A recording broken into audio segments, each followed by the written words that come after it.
After talking with many people, I've listened to what they've said, and I've realized that there's so many false beliefs that they have. Many of these false beliefs are actually prehistoric, and I'm going to define what that means a little later on. But what I want you to know is that your attitudes and your beliefs really defines how you will perform in your life. So here are 5 false beliefs that you need to get rid of. The first one is I can't trust anyone. Now the reason why this is prehistoric is because if you were a caveman back in the day, you probably had a really good tool and you didn't trust other people because if you left that tool around, someone may potentially steal it. Now even though those are prehistoric thoughts, a lot of people still carry it on into the modern day, and it stops them from growing and developing into who they want to be. Let me give you another example. Let's say someone owns a convenience store but needs a lot of help running it. Because they see some qualified people that could potentially take the job, they believe because of their past experience or what they've heard from other people that they cannot hire certain employees of a different background or a different race or religion because they believe that that person might steal. But not only that, they also set up surveillance cameras and security to make sure that this never happens. Now this person not only wastes their time and energy, but they're also wasting their money, and their attitudes are completely wrong, which prevents them from growing more convenience stores within the area. The great fact is that if you can't trust others, it's really saying that you can't trust yourself.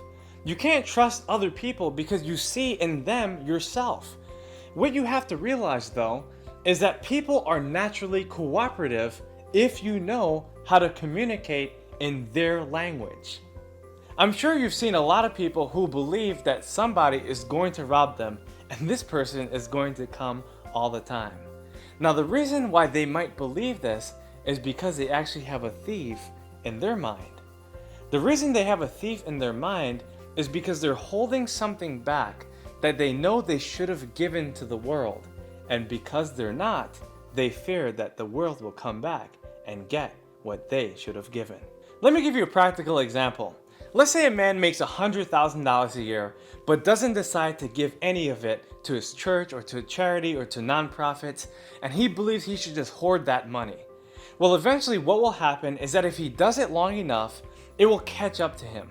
Not something like karma, but something like cause and effect. Because he hasn't given the world what he believes he should have, eventually it will be taken away from him.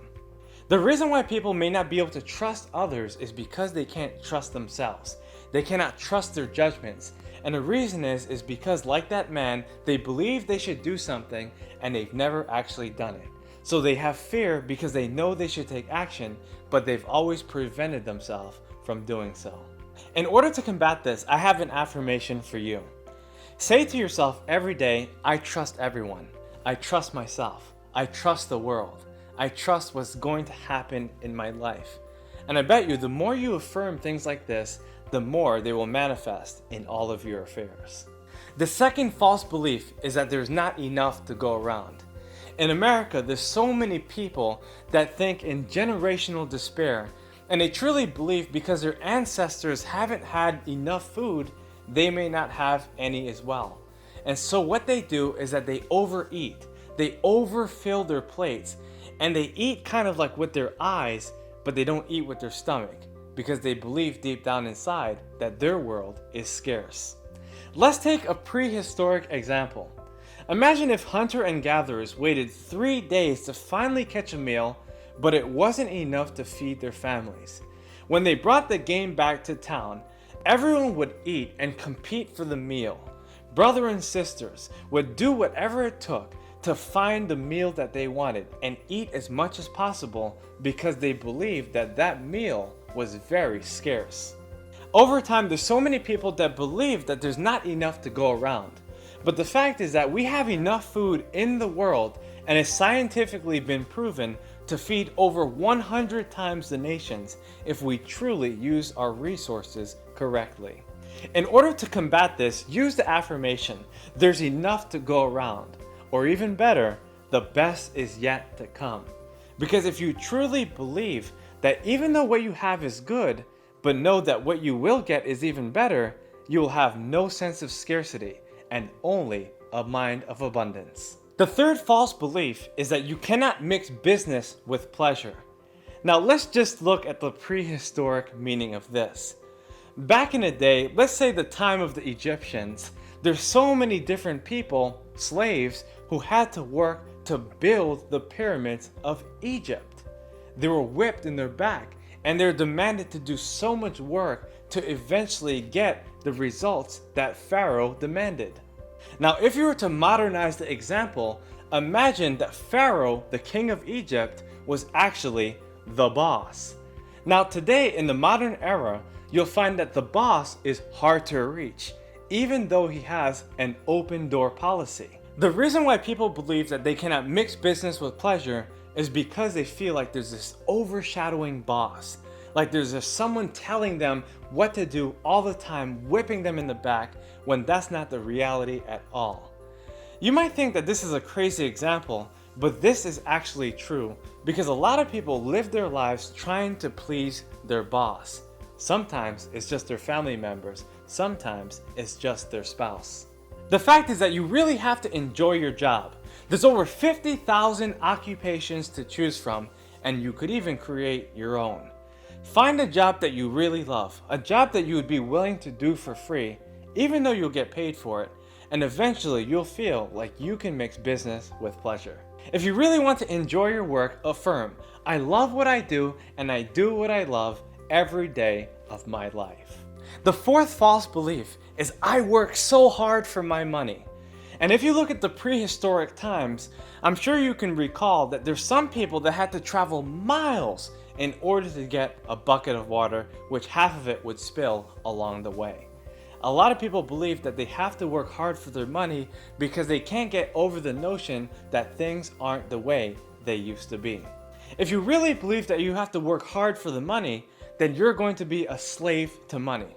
Now, I'm not saying that you don't require any effort or that you shouldn't be doing anything, but what I am saying is that you have to believe that things are easier than it was many years ago.